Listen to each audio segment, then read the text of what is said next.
The goal is that we have this kind of conversation about once every 2 weeks or more or less if you want, and basically guide you through this cycle. Behind me is, these are the 12 months of the year, and they correspond with all of the theoretical functions of acupuncture and meridian systems and gland and organ and body and grandparent, and yes, it's all those. So the goal is to take you through this whole system, and this is a long-term rhythm that matches the cycle of time. So when you see it into the dark, it's the winter. When you see it into the light, it's the summer. And if you look closely, you'll see a circle inside of the circle. And that's designed to be, anytime it's a circle inside of a circle, it's a woman. And anytime it's going down, it's a female. So over here where it's going down, it's a female. These are the three grandmothers from the father's side of the family. These are the three grandmothers from the mother's side of the family. And then you have 6 months in a row of ascending triangles inside of circles. Just so you know, the size of the circle is designed to correspond to a rhythmic sequence of gates. I'll have to explain what a gate is, but a gate is like these binary rhythms. So each one of these smaller circles are self, medium-sized circle, others, large circle, all. Self, other, and all. My own self-image, as I relate to others, as I relate to all, global all, cosmic all. Now the same thing is true for the males. It's little circle, a little circle triangle, self, others, and all. Self, others, and all. Now, for example, this red one, red and blue, this blue one inside the black is right at sunrise. The red one represents sunrise. So this is what we would call fire in the belly, fire in the heart, fire in the head. Now, this same cycle that happens in a day also happens in a year. So that every position is an hour of the day, and then also corresponds to a month. And we'll go through all of that in much more detail, not necessary to worry about it right now. But the most significant thing is this entire length of this is you're going to create a single personal instrument. That instrument is, to me, very much akin to a gyroscope. That gyroscope is something you craft only yourself. No one can enter into your right of free will to experience or be yourself. So this gyroscope is basically running this entire length all the time. Now, what this typically does, as you're going through all the times of the day and the seasons of the year, it creates a principle we call the law of attraction. The law of attraction is a constant feedback system repeating back to you anything like an echo that you're sending out in the world. It now starts to create either fast or very slow accumulation of how you are interacting with the world. So your gyroscope is how you are handling the world, and it's a highly volatile gyroscope, meaning it's constantly involved in virtually every process of the biochemical nature of your body, glands, organs, body systems. It also is very deeply involved in your genetics. It's deeply involved in the process of respiration, your autonomic nervous system. This interior gyroscope basically is the mechanism that stays with your body when you go to sleep. Keeps your lungs breathing, your metabolism working, your body temperature, It literally holds your fingerprint over a lifetime. And so it's a very important interior gyroscope. Now, this interior gyroscope is very, very useful to, and I'm just beginning to understand some of the principles of how it works. I've been, as you know, you and I have been at this for, well, I don't know, how many years has it been since you were in naturopathic school? Be over 20 years, Denny. Yeah, I think it's well over 20. Yeah. Something like that. I don't even know anymore, but the reality is, you know, that I'm always looking for patterns. Yeah. I'm always looking for mechanics. And I have a tendency to make 100 mistakes before I find one, or 1,000. I'm not sure which. Yeah, so just that gyroscope. So what you're saying there is the gyroscope is because the gyroscope keeps you in balance. You know, that's what the idea of a gyroscope is. Yes. So obviously something's tilting it off balance as we go through, and you're saying that each one of these increases or descending or ascending energies is alternating or triggering that, or is it the environment that's triggering that? The primary trigger will come to you from something in the environment. Meaning, literally, when the sun goes up in the morning, there'll be an influence for you to open your eyes and start the day in some form or another. So yes, it's coming to you from the outside. But the same thing is, the same mechanism will actually be engaged in arranging what your next law of attraction is with a person today or tomorrow or next week or next month. It's a mechanism regulating how your life force not only holds itself together, but creates the law of attraction. Now, that's an easy thing to at least consider, but it's not something commonly thought of or known in science. So this is a theoretical thing that you can fully question or doubt at any time. Well, I think what you said before was that these feelings are actually bits in us, are memories in us from somewhere that are represented in the environment or in our surroundings or through people, and they send these trigger signals to us, and that's what causes these emotional highs, lows, depression, excitement, whatever it is. There's some mechanism, as you're saying. When you said it before, I thought that was pretty important to go over. So this is a graphic representation of the energy field theoretically around the human body. For most people, it exists about an arm's length away. It can be more, it can be less, it can be really up to even 10 meters away, depending on how well you've developed it. And then inside of it, there are layers to it. Now, these layers, by the way, become the binary gates that we're referring to. So they are individually there until you begin the process of teaching them how to relate to the other one. So we're going to take you through each part of this, and this inner green one, oftentimes called the etheric one, is closer to your physical body and denser, but it actually extends all the way through your physical body and out into your field. Later on, that same place has the capacity to feel larger than that. It has the ability to be able to feel more, but it's composed of 3 parts. If I give you this graphic here, this is the basic visual breakdown of how it may look relative to the sizes of the volume of the area. Self, blue, others is the pink, and the white is the all.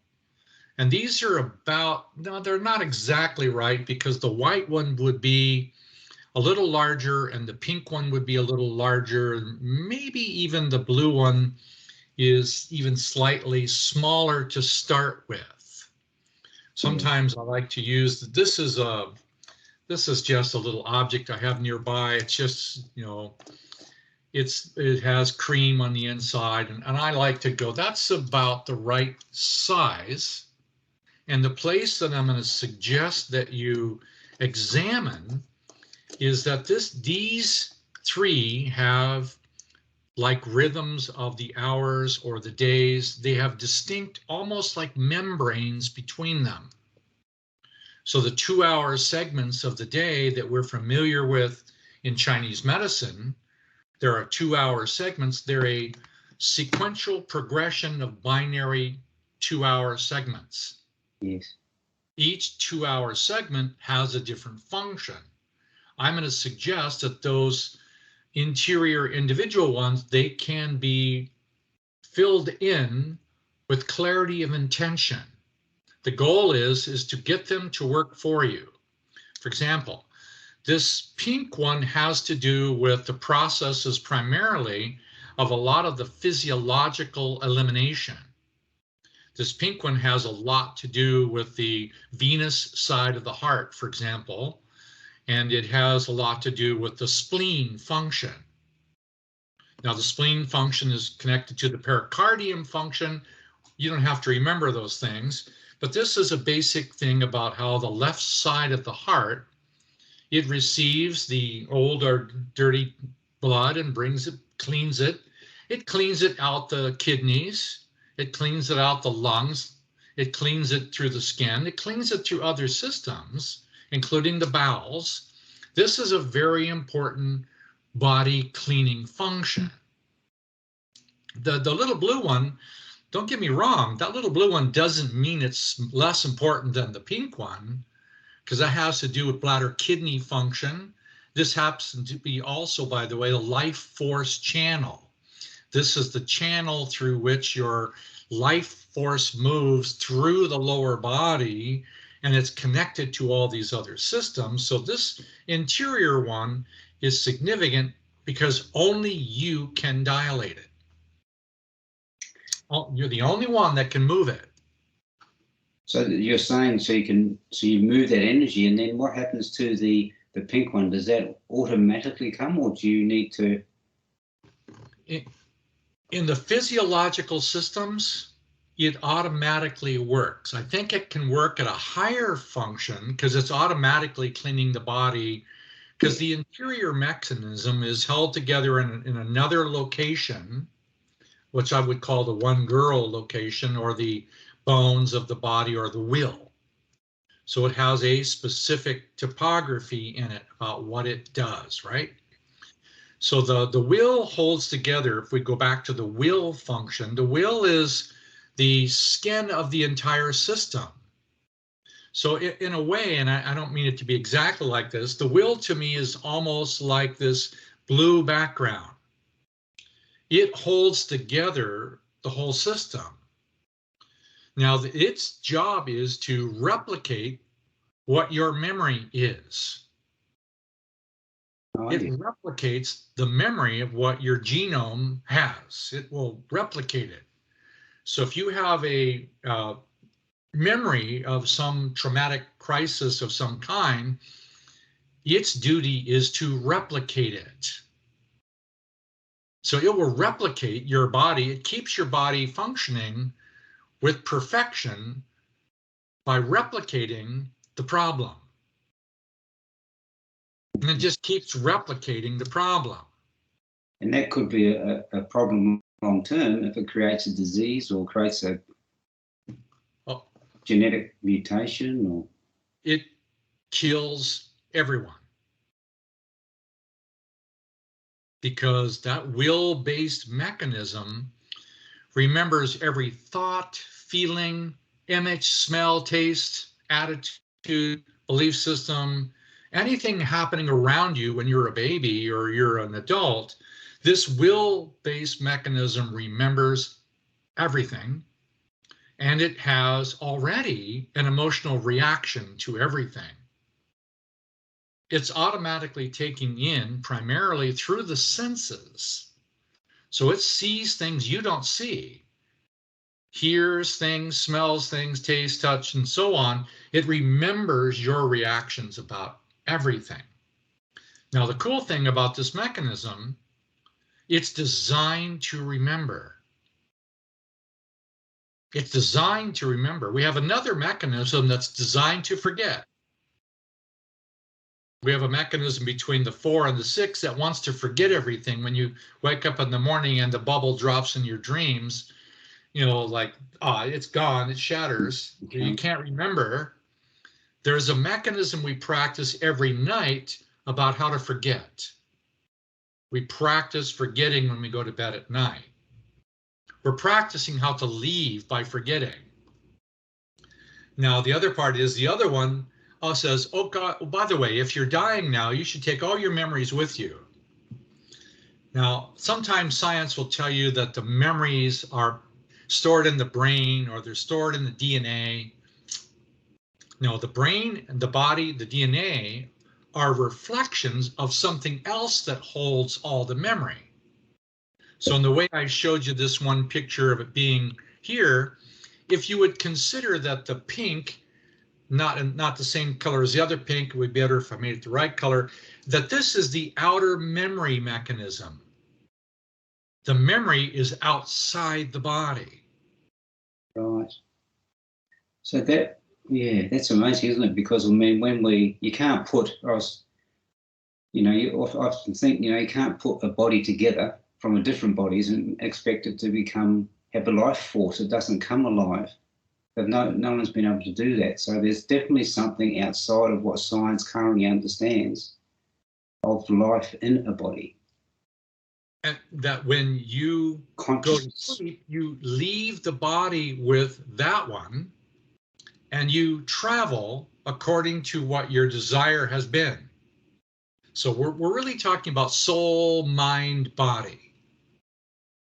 Now, eventually, what we're also suggesting in the program is that people can come together on the mind level where you think of somebody and they call, that kind of thing, right?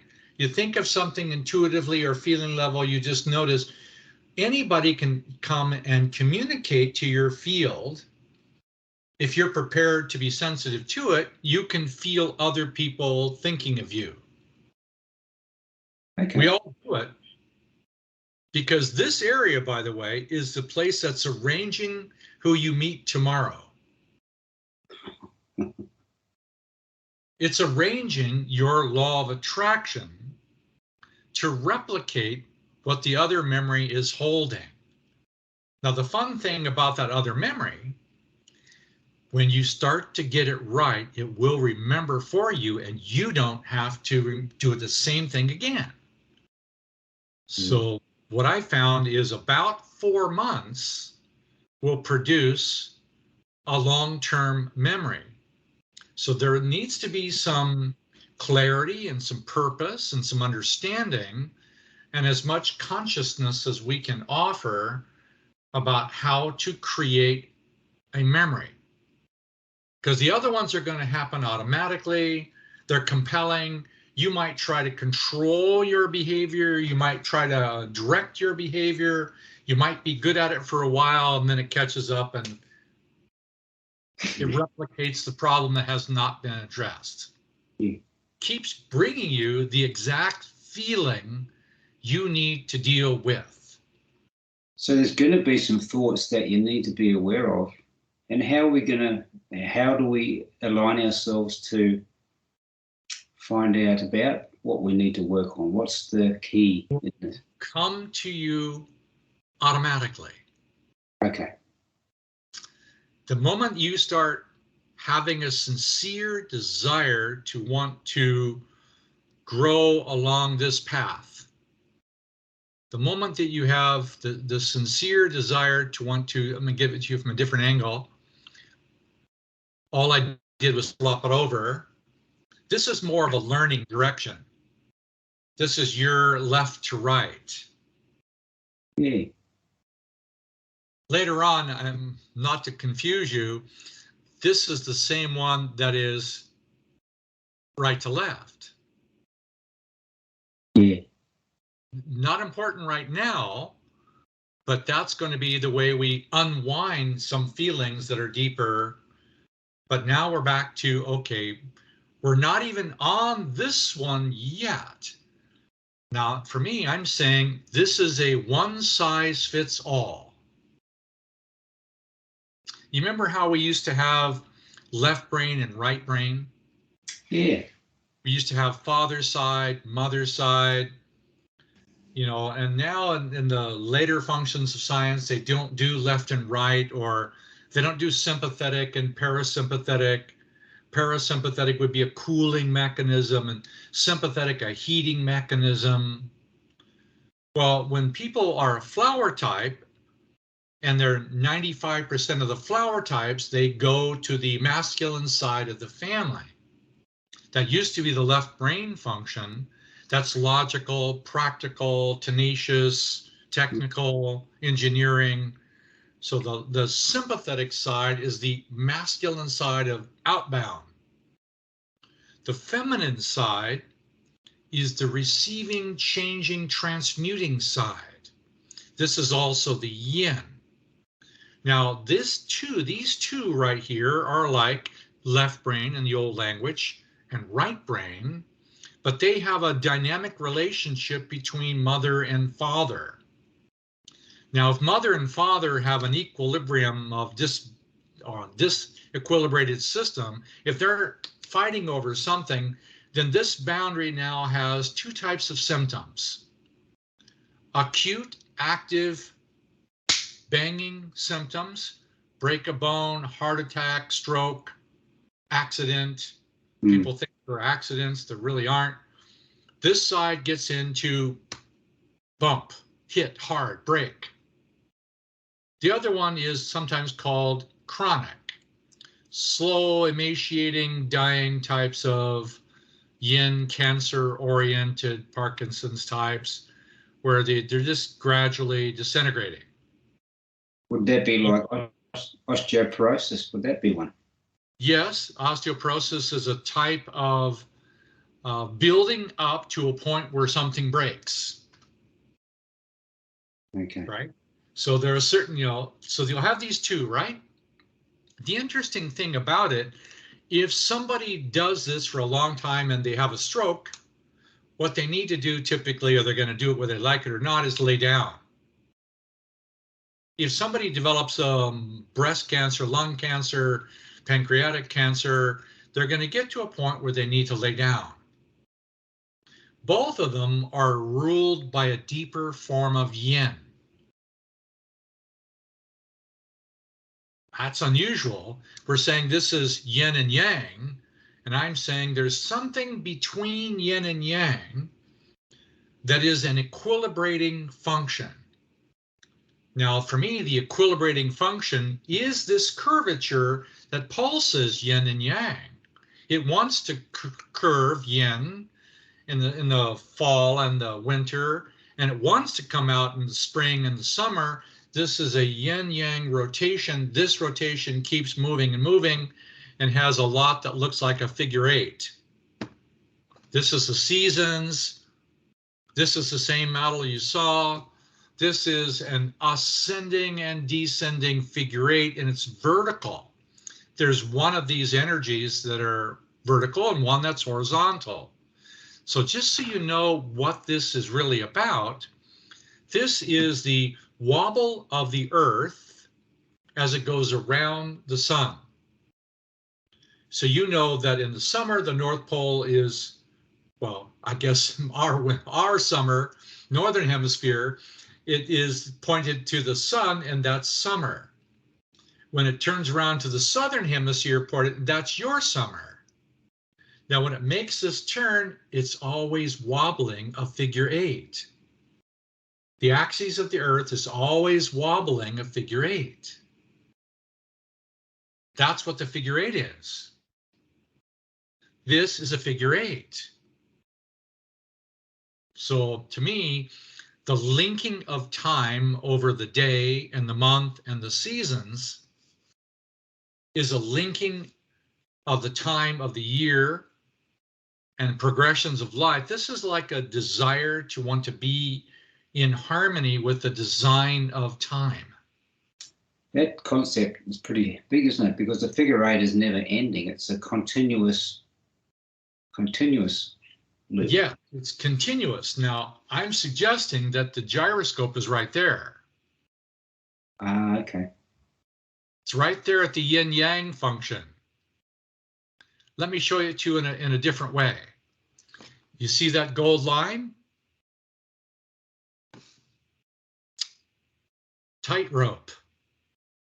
So 5 and 2, and then 5 and 2, and then 2 and 5. Yeah, 5 and 2 and 2 and 5. And the gyroscope function is you walking a tightrope with perfect balance where only 1 foot at a time fits on the tightrope. That's not going to work. Just to have a perfect balance between yin and yang, and you're fine, except that the volume of the wind keeps growing. And your need to do all of that, and then grandma comes by and gives you a sudden law of attraction, and then somebody comes by and goes, nin, nin, nin, nin, nin, and you go, nah. Yeah. Right? Yeah. Now, here's basically how the gyroscope works. Here's the hardest rule, at least consider it intellectually. 100% of the time, you're involved in everything that happens. So you're talking 100% responsibility. 100% responsibility to at least acknowledge that if somebody came and put a hole in your windshield, it was obviously not you that did it. Something in you was involved in setting up the exact time for that to happen. The month, yeah, that you break a finger, catch a cold, 100% of the time. Now that's a huge thing to consider. Mm. Now, let me just discuss for me the difference between free will and determination. I mean, there is no free will, there is a free will. Well, I've got some bad news for you. You ever played bumper cars? Yeah. Isn't it kind of fun? It is, yeah. We are bumper cars, and then there is a closed area. There's some rules about how you're supposed to do the bumper car, but I don't know about you. In the 60s and 70s, we didn't have many rules. You rammed people as hard as you could, and you bumped. Well, anyway, you did this. But if you were to think of this like the track had a boundary. The boundary is law. Mm. Everything is held together by law. The law is you punch, something punches back. Okay. You do your bumper car, somebody bumps into you. You bump yourself, you repeat it. Well, you can bump into the walls. Yes, you bump into the walls because yes, you can bump into the walls and keep doing that alone. And well, I guess you can want to take it out on the wall, but who are you going to blame? The wall, the other person? Well, we could blame the government. Yes. So anytime that you blame anything else, you're taking a small amount of your life force and putting it at that diameter. So you're saying you're losing life force, or you're giving it away, or? You're using life force to produce an echo in the future. Okay. So if you blame the government, for example, that's not yourself. That's usually a boundary of others. Depending on how you see it, it can be the government that's responsible for the world, or the government that's responsible for the local government, or the council, or whoever.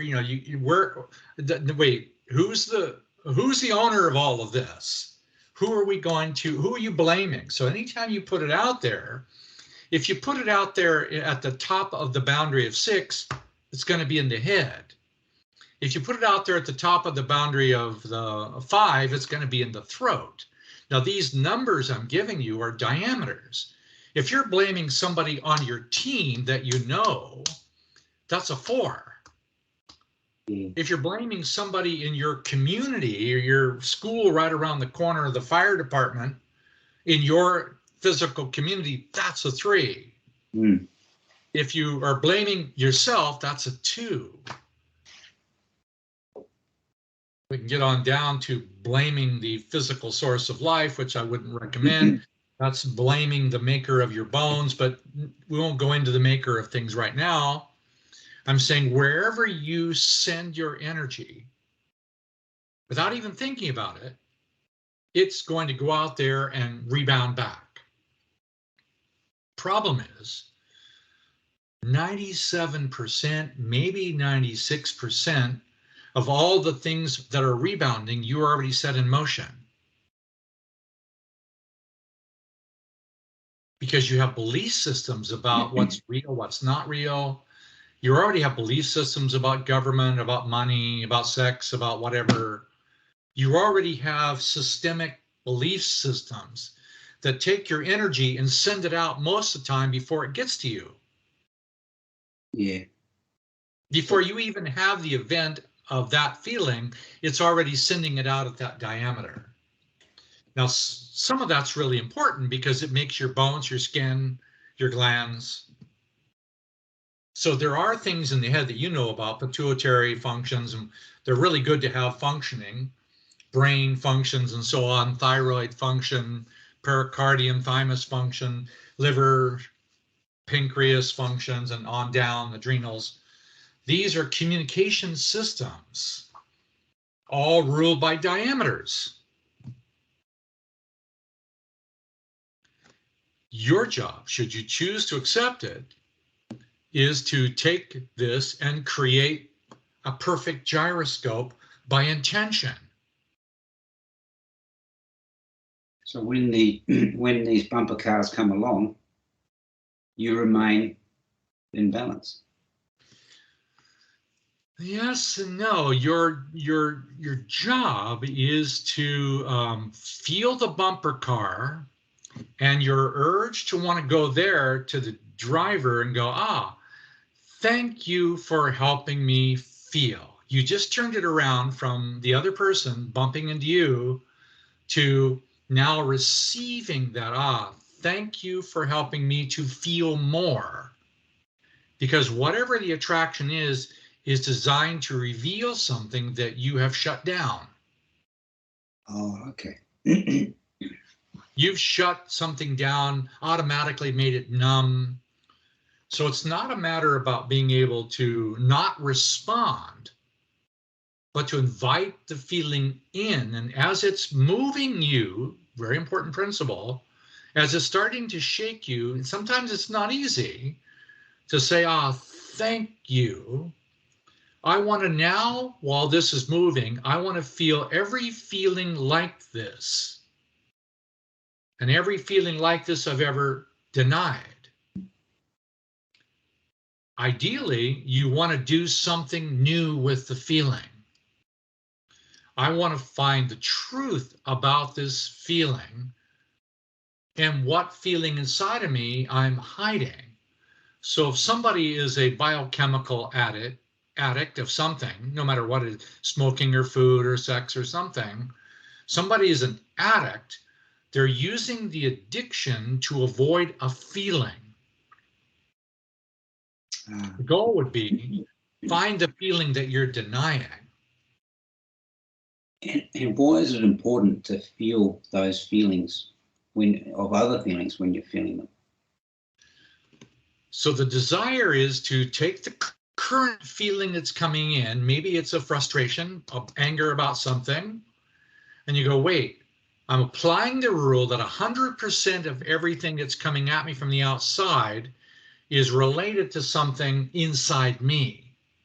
So while this one trigger, really, literally, this vibration is occurring, now a part of you is accessible that wasn't accessible before that trigger. While the trigger is happening, you have an opportunity to begin the process of removing the trigger and accessing the unresolved emotion that's driving the addiction. For example, I might have an addiction to ice cream, and you take my ice cream away and you won't give it to me, and I'm, like I'm angry. Anger just means I want my addiction met. Yeah. I want something and I can't have it. I'm angry about that. Yeah. But what they don't realize is what I want is the thing I'm using to avoid my responsibility to feel the feeling that drives it. Okay. What actually drives my addiction to the ice cream? Yes.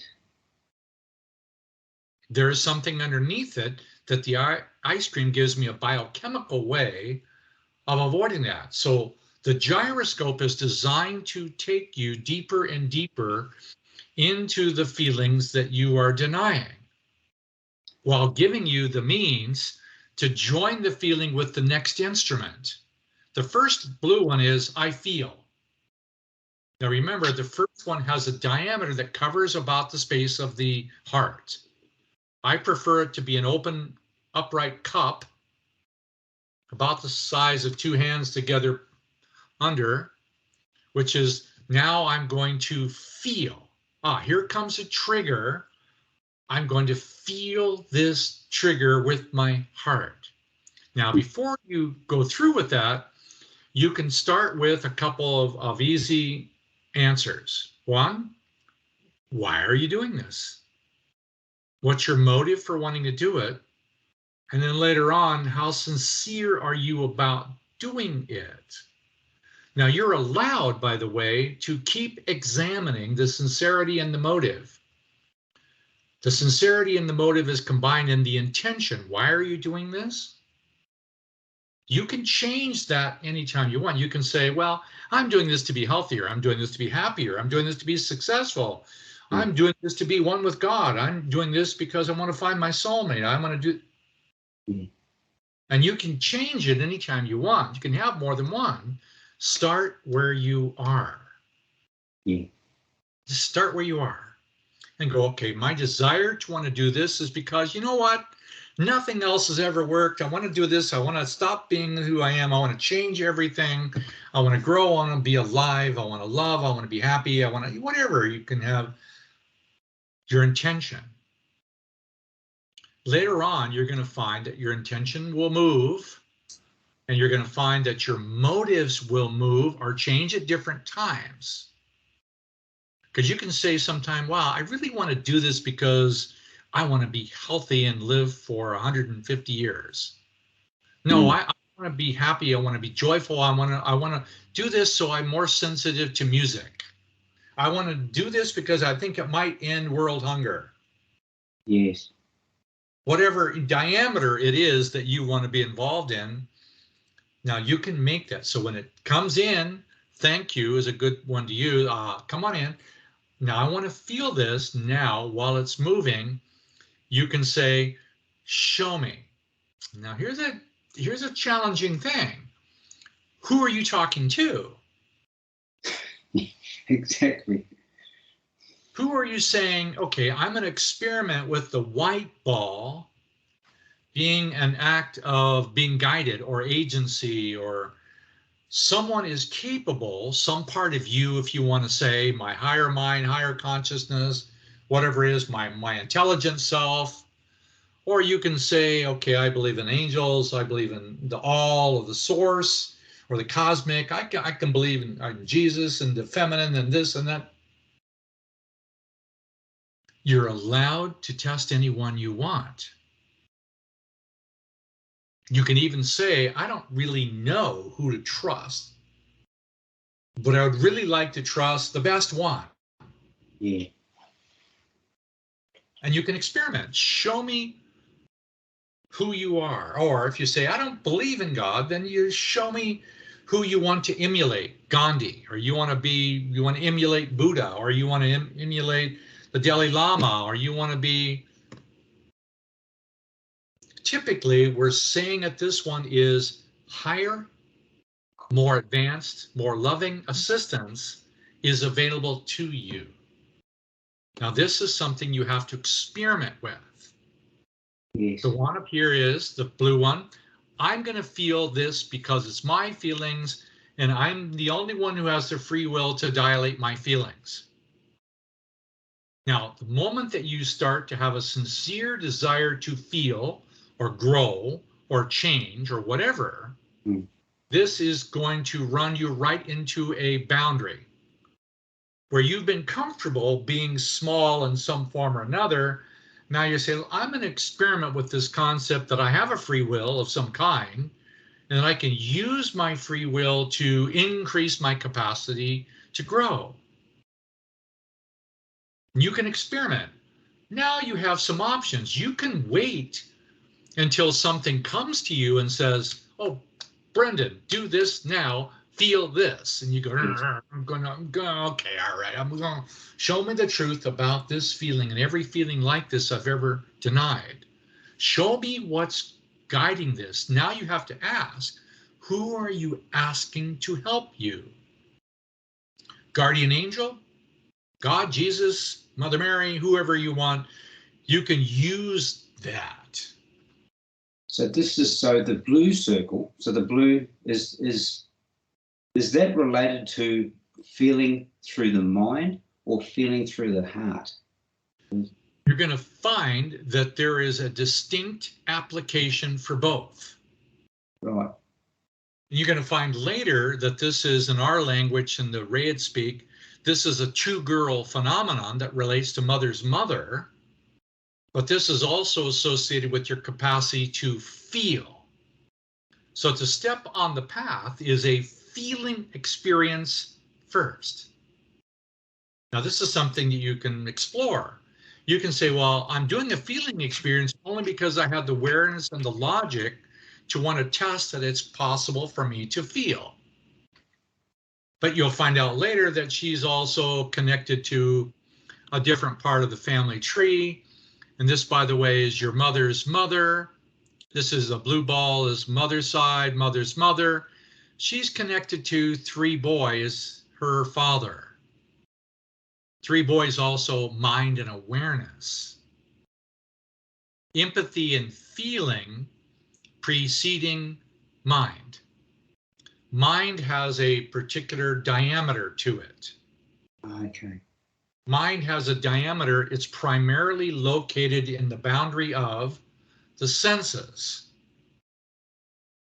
Later on, yes, you can take the mind beyond the senses and experience places beyond the typical range of the 5 senses. And sometimes that's called clairvoyance or clairaudience or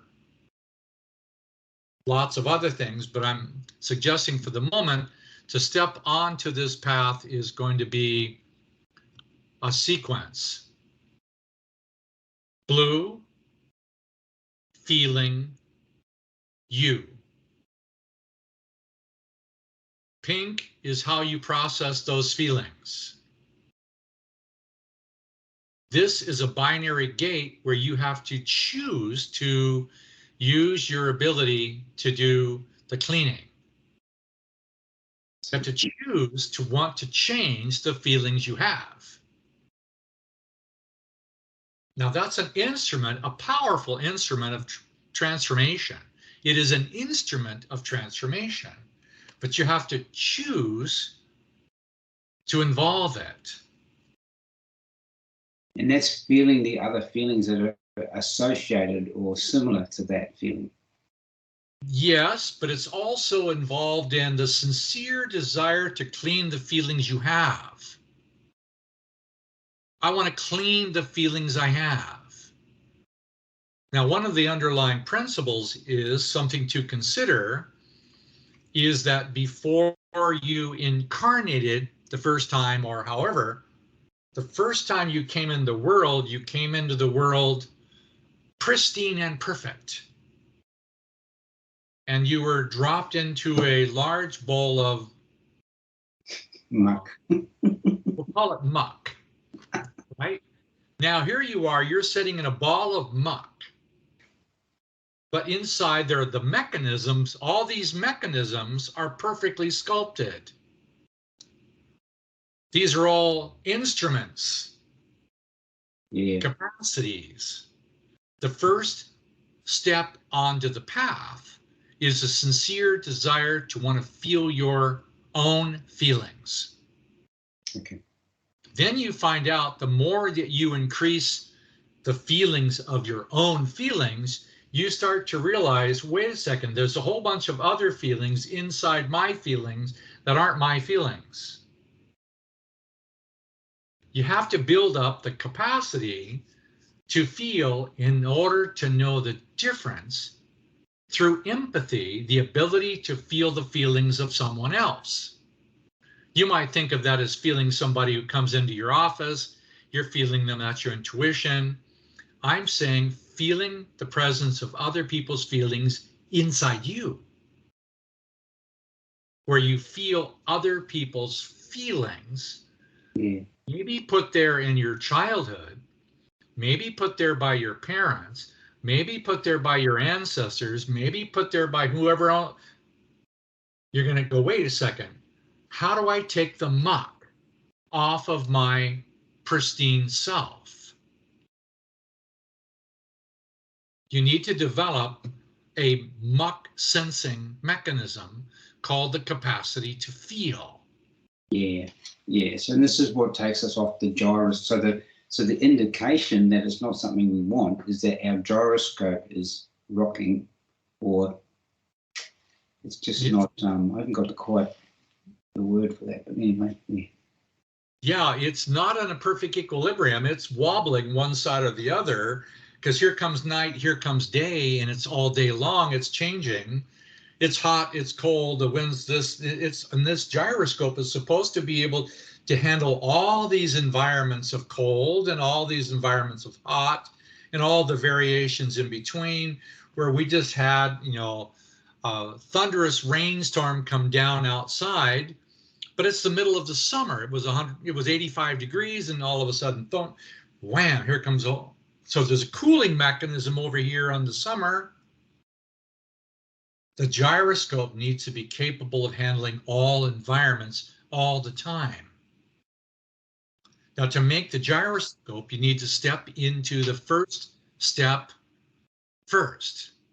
Now, theoretically, the ideal time to do that is within the month that corresponds to this one. You can do it any month of the year with some diligence, but the first month of autumn, when it cools down, is the first step into the coolness. Now, during that month, what we do is guide you through week by week, feeling different phases of that particular location, and then we build up using all the other ones. For example, what I mean by that is, for a month you stay in this one, but you have a sunrise. You take the sunrise to that one. You have a middle of the afternoon. You have all of these other ones, and you take it to that one for a month. For 1 month, you build your capacity to feel. You build your capacity to feel. Warning, warning, warning. Your gyroscope is going to get overwhelmed,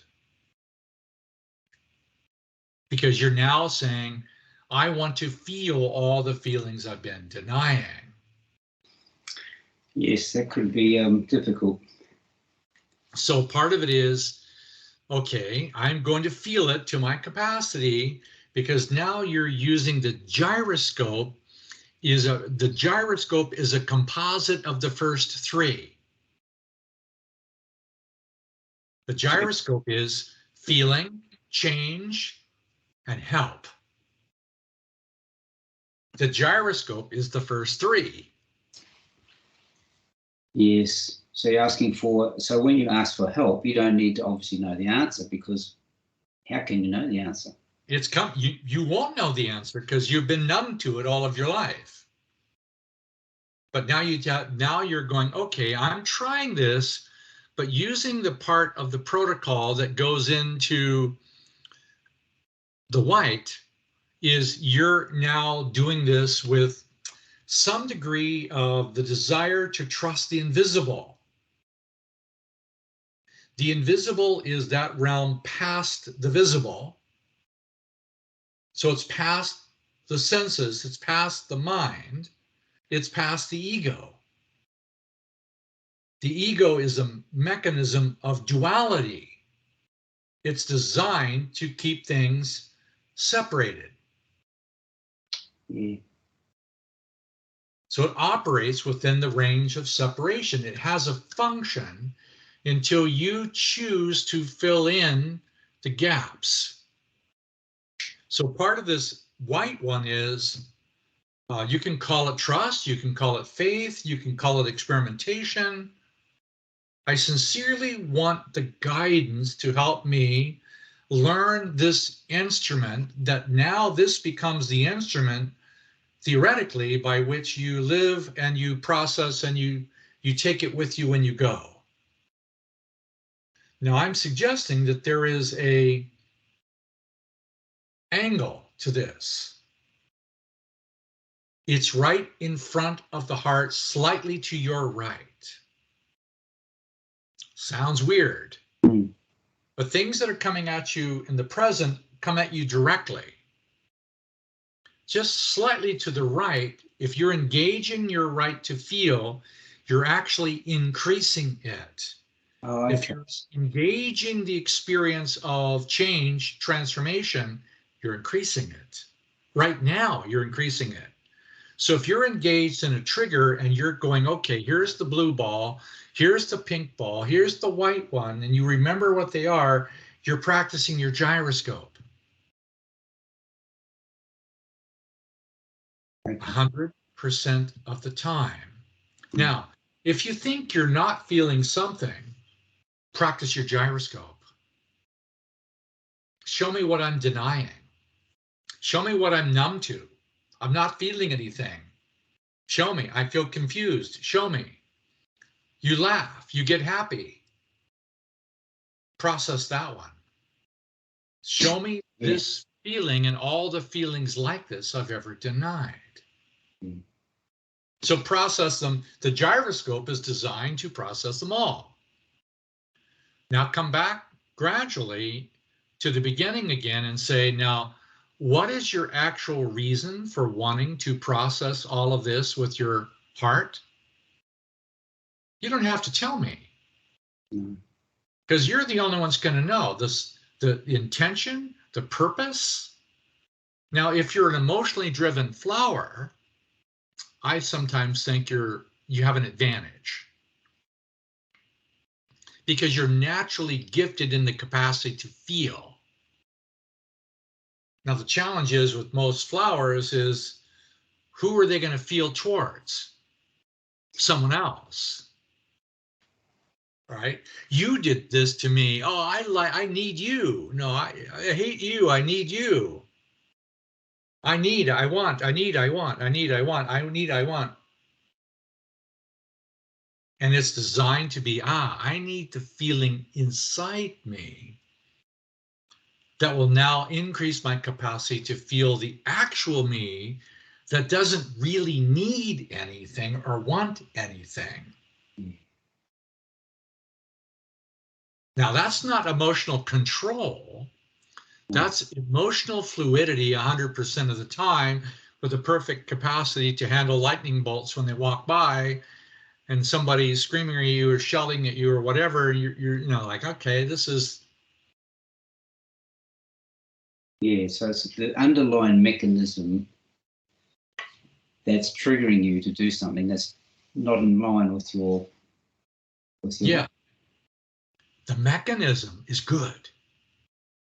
The same mechanism, you learned this over 4 months, it's going to be operating for you. Yes. Every time you do it, it's going to increase your capacity to feel. Now, I'm not going to tell you that this is all going to get sweet and easy, because it's going to actually be poking the bear inside of you about whatever the memories are: loss, separation, abandonment, not being acknowledged, appreciated, this or that. We all have them. Yeah. This is the mechanism. So what's the practice then of the mechanism? So we know, so we've got to feel it. We then pass it on to the next phase, which is the letting go of the energy, the cleaning. Bring it back to your heart. Let the intelligence of your heart decide what to do with it.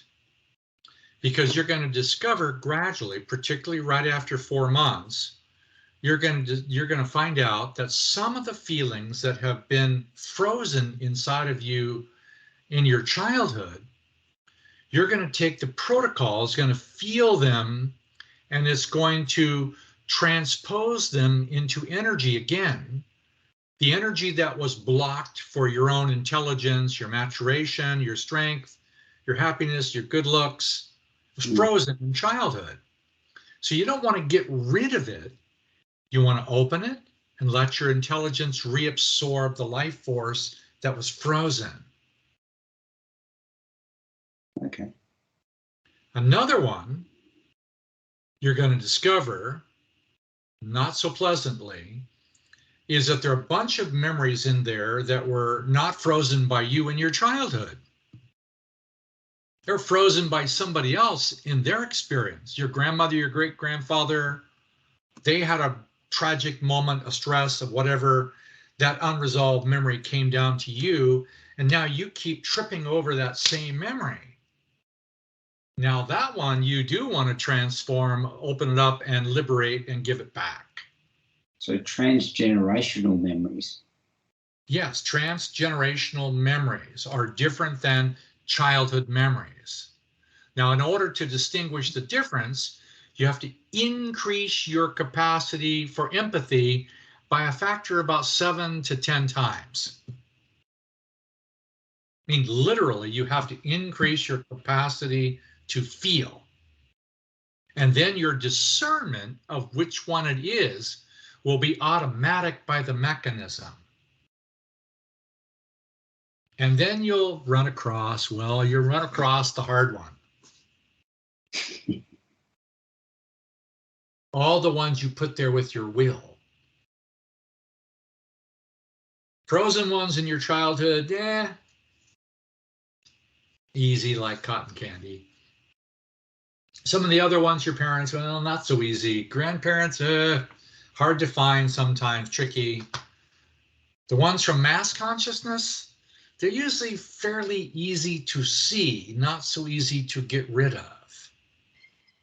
Yeah. For example, one of them would be gender inequity. Is there gender inequity in the world? It's a matter of opinion, but I think there is. It's gone on for several thousand years of some form or another, right? It's been around for longer than your ancestry. Genetic ancestry, to me, is 4 generations. That stuff, you don't want to take it on. No. No, because you won't be done with it. But we'll come back to that. The mechanism is designed to grow in such a way that it will help you deal with the variability in what you're experiencing. So those, we spoke a few days or weeks ago about what's happening in the world and how that impacts on our minds, you know, how we're triggered by that. And you talked about a cup. You talked about a cup filling up with stuff that's not yours, and about emptying the cup. Yes. That comes from the mass mind, or the? It comes from all of the places that are unresolved. It can be an unresolved childhood one cycling back, keeping the blockage. It can be one of parents or one of the ancestries cycling back in different cycles and distances, but they are constantly being recycled and they're constantly triggering. The more you're triggered, the more you're aging. Yeah, so what's in your cup, as we've talked about before, it's some of it's yours, some of it's your parents, some of it's transgenerational, and some of it's through this conscious mind, or the world mind, or the what we hear on a daily basis. To deal with it, the sincere desire to want to feel it. Yeah. And then this other one, very important one, is the ability to let go, release, transform, metamorphose. This is the one that forgives. This is the one that does lots of other things, of how to be able to clean that one. So it's more than just compassion. It's greater than compassion. Well, there would be certainly a debate about where compassion fits in this, but later on we'll define compassion with a specific function, which would be, in a greater detail, the ability to feel the suffering of others. Empathy is just the ability to feel the feelings of others, but compassion is the ability to feel the feelings extended into suffering, but with a sincere desire to want to help correct it. Yeah. Now that's a powerful instrument. It starts out with the capacity to feel, but it becomes very much related to the larger circle. But before you want to take on the world suffering with your immune system, it'd be really helpful if you had the one that cleans going. Cleans the body. Cleans. Cleans the mind. Cleans. Cleans the spirit. Cleans. Yeah. Soul, mind, body cleans. There's a mechanism in the spleen where my understanding is the blood goes to the spleen for cleaning dead cells, right? Goes to the lungs for obvious reasons. It goes to the bowels, it goes to the kidneys, it goes a lot of places, right? All regulated by this one beautiful capacity to clean. It's connected, by the way, to the skin, because the skin is highly permeable. It gives and receives,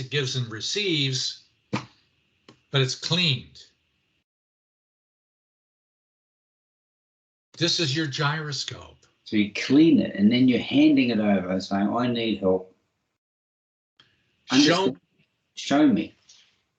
Teach me, reveal this, whatever word you want, guide this. Now, an attribute of the sincerity of that is, how much time are you going to spend doing this? Yeah, good point. Yeah. Because sincerity is a measure of time. The problem is too much time means it's compulsion based on fear. Too little time is not effective. Now, I know it's pretty wild, but I'm suggesting 15 seconds in a 2-hour period. Highly effective. Now, if you do 15 seconds, what does that mean?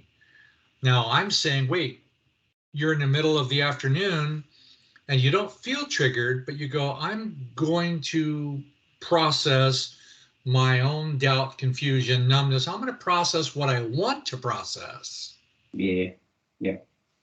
Now, later on, you'll find out that processing has a specific sequence in the months of the year. So you'll find out that some things are easier to process in the spring than they are in the winter. Now, by the way, this is right on the cusp of your gyroscope. That's right where you'd ideally want to be. And this is self and others and all, and that grows. So you can be in that center in any time of the year. Yes, you can be in sunrise and sunset simultaneously. Yeah.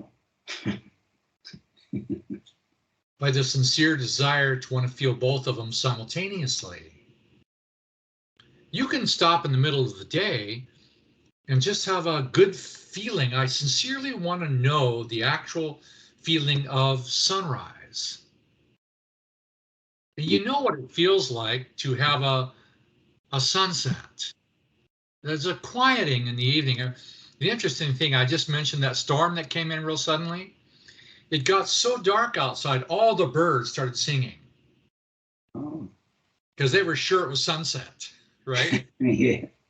They just started chirping and chirping and chirping because they believed it was sunset. But the reality is, it was the middle of the day, right? It was at 2 o'clock in the afternoon. So you can take your own attention and have a sincere desire to want to know the truth about this feeling. You can do that, by the way, with birds, animals, rocks, blades of grass, stars. Show me the truth about this. I have a sincere desire to want to know the truth about this herb. So if you're doing it every 2 hours, that means you're doing it 12 times a day. Obviously, you're not going to do it when you're sleeping.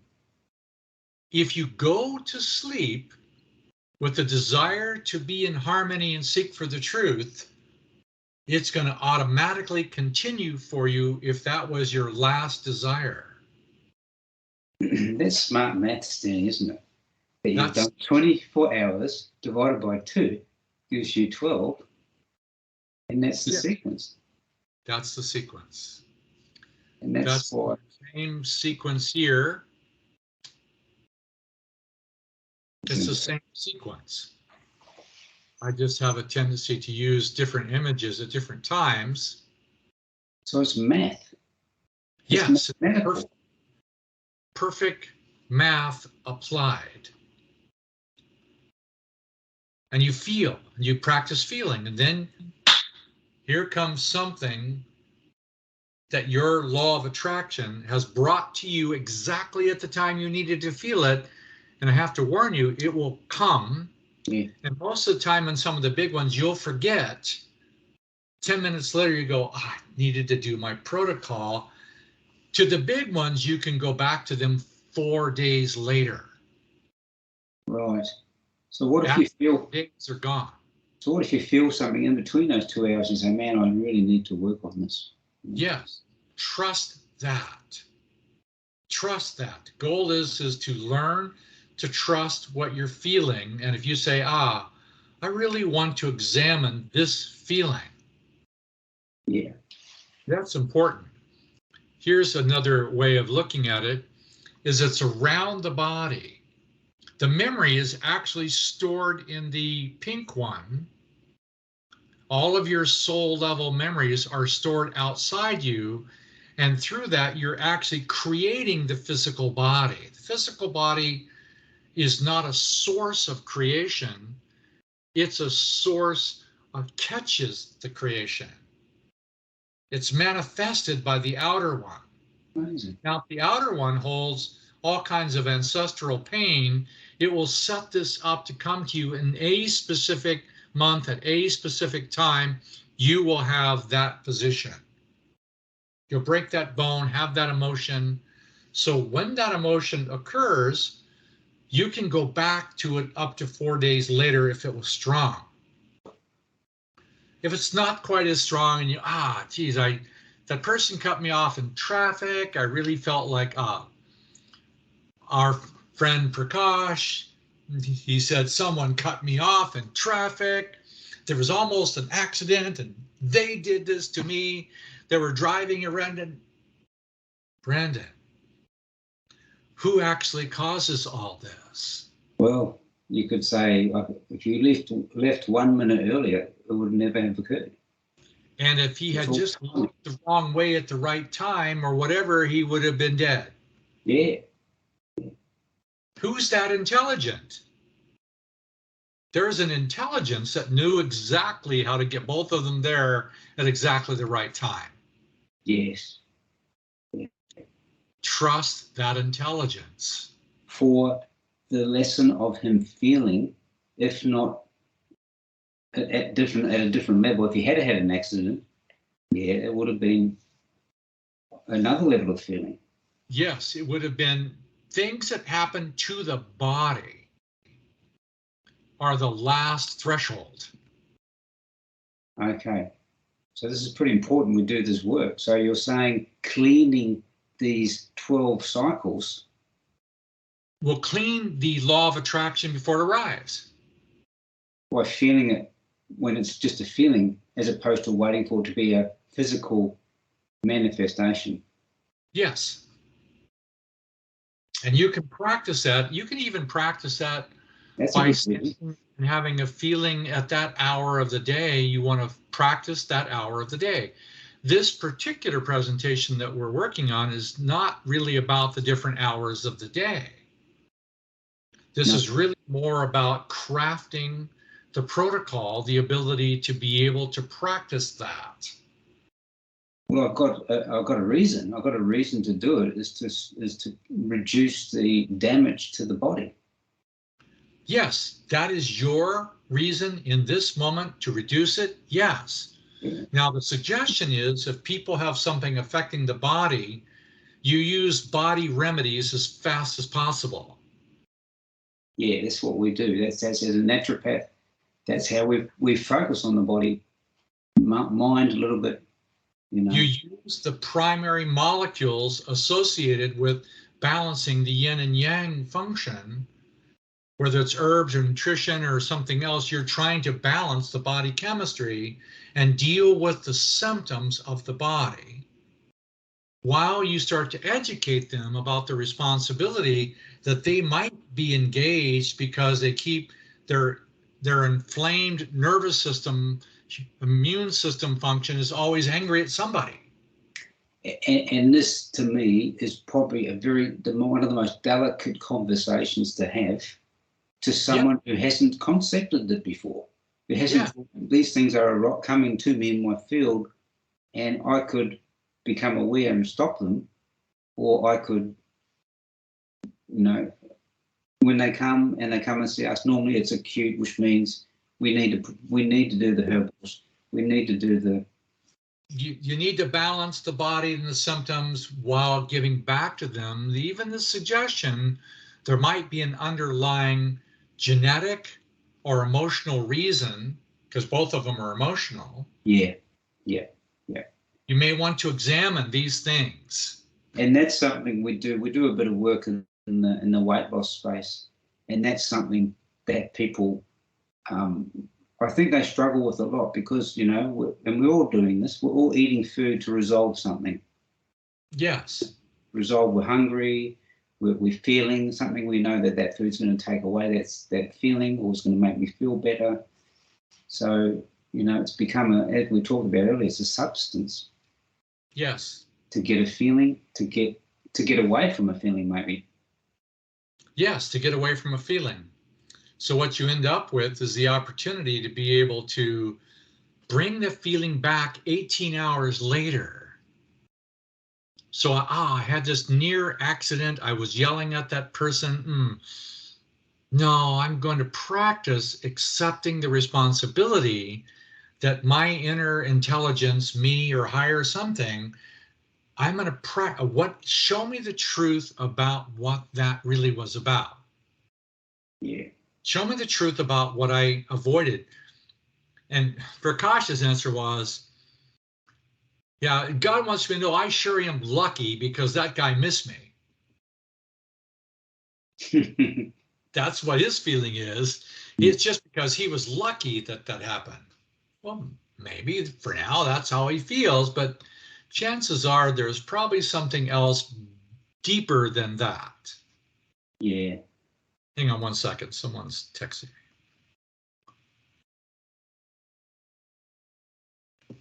me. So there you have the basics of the protocol.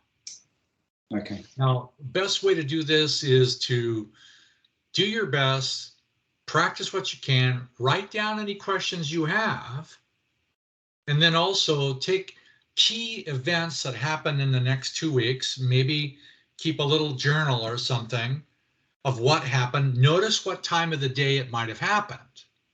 Now, what I'm also suggesting is that you can go to the different times of the day.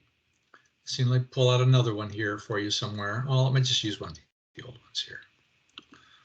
These are all the times of the day.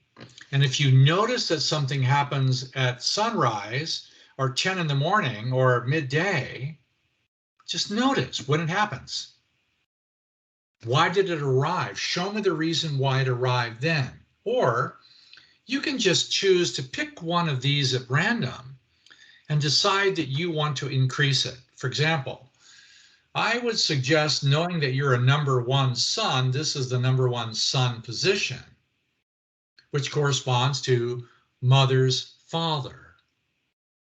So sometimes this also regulates the breath, number 1. It also does many other things, by the way, which are really helpful for you to get in touch with. And you want to keep increasing that, because this is the beginning of 6 months of masculine. Oh, yes. Yeah. 6 months of men. Now, theoretically for you, this is typically not your ideal time, because you like to be into this upper ascending masculine outer world, technical prowess, organizational thing, brotherhood, friends. Mm. Now you can take this awareness with you into that. You can take any one of these and go, show me the truth about this position. Yes. Yeah. And you start to exercise the outbound function of your gyroscope, because the gyroscope, you're going to find out, has 2 directions. It has the incoming at 3 different levels, and it has the outbound. The outbound is, what do you want to create? Instead of that compulsion or whatever it was, what do you want to create? Yeah. So these are like, so to me, this is like the roots of a tree in winter. While the tree looks like it's not growing and there's no leaves on it, the roots themselves are consolidating and preparing and absorbing sugars. Yes. Getting ready for growth when the sun comes. Yes, and it's building up this energy. It's using the water. It's using this. It's using everything to soar. It's growing. It's quite active. It's just the right temperature. It might be freezing out here, but underground it's the perfect temperature. It's very steady. And then spring comes and it starts to warm up. And then you have this growth of spring, depending on where you are. This can be slow or fast. And then you have the green of summer and the harvest of all the food. And then you take the harvest and you store it. You put it back in the roots. The roots and the branches are your gyroscope. You get to create what you want on top. Family tree. You get to choose what tree you want to be.